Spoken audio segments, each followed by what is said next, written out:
Salam, salam damai sejahtera bagi kita semua. Kembali kita ketemu di channel Renungan Firman Tuhan. Tujuan renungan ini supaya setiap orang yang percaya kepada Tuhan, yang sedang mengalami tantangan masalah hidup di dalam kehidupannya, mendapatkan kekuatan yang baru dan dapat dipulihkan, dikuatkan melalui kebenaran firman Tuhan. Itulah sebabnya channel ini hadir bagi kita, supaya bertujuan bahwa kita tidak putus asa dalam setiap persoalan masalah yang kita alami. Bahkan kita juga mengerti bahwa di dalam persoalan itu ada Tuhan yang selalu menyertai dan memberikan kekuatan kepada kita. Itulah sebabnya tiap-tiap hari kita akan merenungkan kebenaran firman Tuhan. Sebelum kita merenungkan kebenaran firman Tuhan, terlebih dahulu kita berdoa di hadapan Allah. Bapa yang ada di dalam surga, yang penuh kasih di dalam setiap kehidupan kami. Kami bersyukur bahwa Tuhan selalu ada bersama kami, yang tidak pernah mengenal musim di dalam kehidupan kami. Itulah sebabnya kami sebagai anak-anak Tuhan yang tetap percaya di hadapan-Mu, kami serukan di hadapan-Mu, berikan bagi kami roh-Mu, berikan bagi kami kekuatan, sehingga semasa kami ada di dalam dunia, kami layak dikatakan bahwa anak-anak Tuhan, karena kami mampu mempertahankan iman kami di hadapan Tuhan. Terima kasih Bapa, berikan bagi kami roh-Mu, sehingga kami mengerti, memahami, dan kami tahu bahwa selalu ada Tuhan bersama-sama dengan kami. Terima kasih Bapa. Inilah doa dan permohonan kami. Dalam nama Tuhan Yesus kami berdoa. Amin. Renungan kita pada saat ini kita ambil di dalam kitab Kejadian 50 ayat 15 sampai 21. Yusuf menghiburkan hati saudara-saudaranya. Ketika saudara-saudara Yusuf melihat bahwa ayah mereka telah mati, berkatalah mereka, boleh jadi Yusuf akan mendedam kita dan membalaskan sepenuhnya kepada kita segala kejahatan yang telah kita lakukan kepadanya. Sebab itu mereka menyuruh menyampaikan pesan ini kepada Yusuf. Sebelum ayahmu mati, ia telah berpesan, beginilah harus kamu katakan kepada Yusuf, ampunilah kiranya kesalahan saudara-saudaramu dan dosa mereka, sebab mereka telah berbuat jahat kepadamu. Maka sekarang ampunilah kiranya kesalahan yang dibuat hamba-hamba Allah ayahmu. Lalu menangislah Yusuf ketika orang berkata demikian kepadanya. Juga saudara-saudaranya datang sendiri dan sujud di depannya, serta berkata, kami datang untuk menjadi budakmu. Tetapi Yusuf berkata kepada mereka, janganlah takut, sebab aku ini pengganti Allah. Memang kamu telah mereka-rekakan yang jahat terhadap aku, tetapi Allah telah mereka-rekakannya untuk kebaikan, dengan maksud melakukan seperti yang terjadi sekarang ini, yakni memelihara hidup suatu bangsa yang besar. Jadi janganlah takut, aku akan menanggung makananmu dan makan anak-anakmu juga.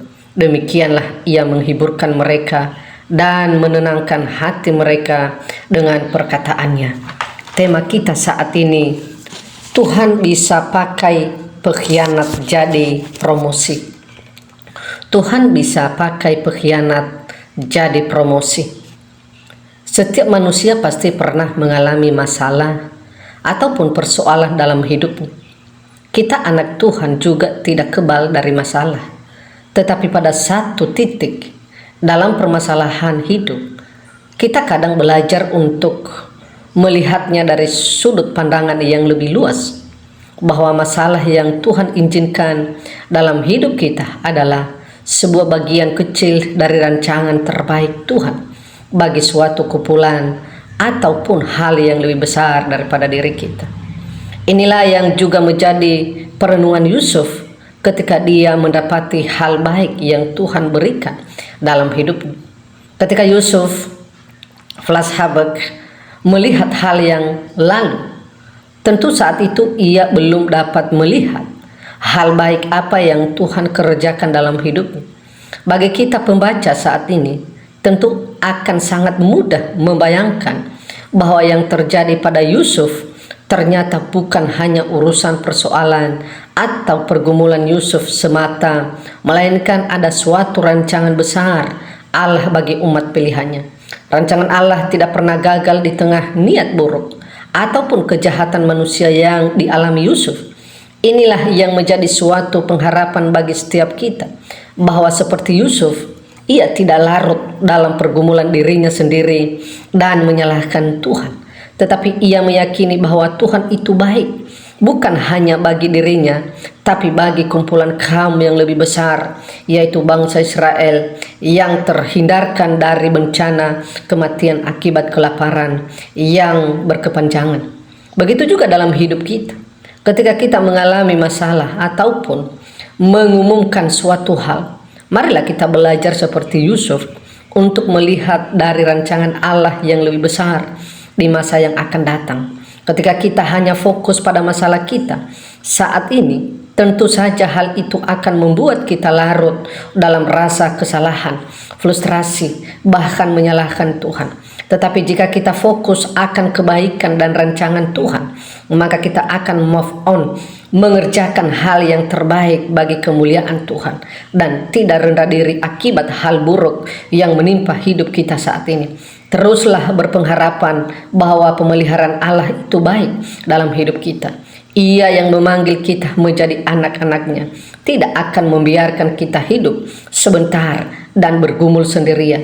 Ingatlah, ada rancangan besar Tuhan yang akan dinyatakan bagi kita tetap tempat pada waktunya.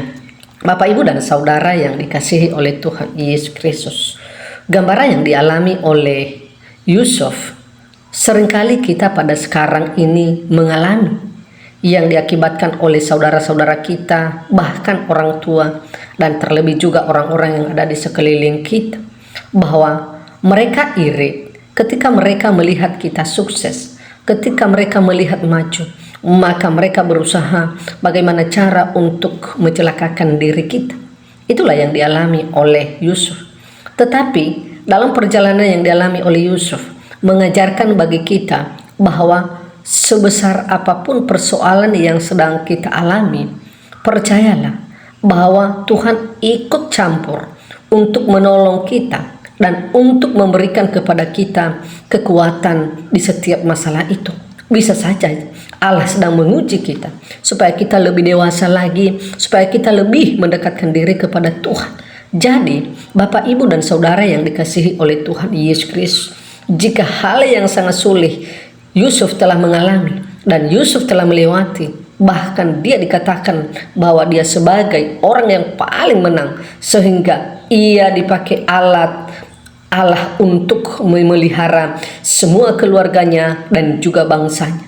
Jadi sekarang pelajaran yang kita alami dan yang kita ambil adalah tetap kita percaya kepada Tuhan Yesus, karena kita tahu bahwa Tuhan Yesus tidak pernah meninggalkan kita sendirian ketika kita ada persoalan, entah persoalan apapun yang sedang kita alami. Tetapi ketika kita mengutamakan Tuhan di dalam kehidupan kita, ketika kita mengandalkan Tuhan di dalam persoalan itu, dan ketika kita pasrah bersama dengan Tuhan, pasti Tuhan menolong kita dalam masalah-masalah itu. Terima kasih Bapa yang baik. Saat ini kami mengucap syukur buat firman-Mu. Ajarkan kami supaya bisa kami mampu melakukan, sehingga kami bisa menerima keadaan yang diakibatkan oleh orang-orang yang kami merasa bahwa orang itu tidak suka terhadap diri kami atau mengkhianati kami. Tetapi kami percaya bahwa ketika ada Tuhan bersama-sama dengan kami, saat itu dan saat masalah itu titik balik kami mengerti dan mengenal Tuhan. Terima kasih Bapa, berikan roh-Mu bagi kami dan berikan kekuatan bagi kami. Jangan pernah tinggalkan kami mulai saat ini sampai selama-lamanya. Dalam nama Tuhan Yesus kami berdoa dan mengucap syukur. Amin. Demikianlah renungan firman Tuhan ini. Semoga Bapak Ibu dapat diberkati. Jika Bapak Ibu diberkati melalui renungan ini, silakan like, komen, dan subscribe, atau tinggalkan pesan-pesan di kolom komentar, atau juga pokok-pokok doa yang bisa kami doakan bersama-sama. Terima kasih, Tuhan Yesus memberkati.